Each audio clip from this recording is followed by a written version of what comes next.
અમરેલી જિલ્લામાં હવે સિંહ, દીપડા અને શ્વાનોના હુમલા બાદ ઝેરી મધમાખીઓનો પણ આતંક. અમરેલી જિલ્લામાં હવે સિંહ, દીપડા, શ્વાનોના હુમલા બાદ ઝેરી મધમાખીઓનો આતંક વધ્યો છે. આજે લાઠીના જરખિયા ગામે 6 વ્યક્તિઓ પર ઝેરી મધમાખીઓએ હુમલો કરેલો હતો. મધમાખીના ડંખથી ઘાયલ તમામ લોકોને સારવારમાં હોસ્પિટલ ખાતે ખસેડવામાં આવેલા હતા.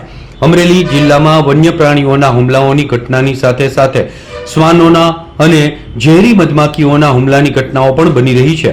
ત્યારે આજે લાઠીના જરખિયા ગામે ગામના પાદરમાં ઝેરી મધમાખીના ટોળાએ 6 વ્યક્તિઓ ઉપર હુમલો કરેલો હતો.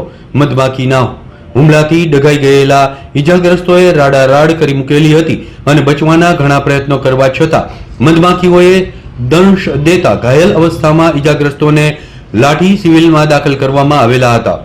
અશોકભાઈ, દયારામભાઈ દેવમુરારી અને હરિભાઈ અરજણભાઈ ભરવાડને લાઠીમાં સારવારમાં રાખવામાં આવેલા હતા, જ્યારે તુલસીભાઈ દેવમુરારીને અમરેલી સિવિલ હોસ્પિટલ ખાતે સારવાર માટે ખસેડવામાં આવેલા હતા. જ્યારે ઝેરી મધમાખીએ અચાનક જ આ રીતે હુમલો કરતા નાના એવા ગામમાં ભયનું વાતાવરણ સર્જાયેલું હતું. આદરભાઈ બેઠા હતા ને ત્યાંથી કવડી 4-5 જણાને ટોળી ગઈ છે. પાદર બેઠા હતા ત્યાંથી કવડી. કેટલા જણા હતા? 4-5 જણાને. પછી 2-3 જણા અમરેલી લઈ ગયા છે. એકને આગળ રજા આપી, છોકરી હતી નાની 8-10 વર્ષની.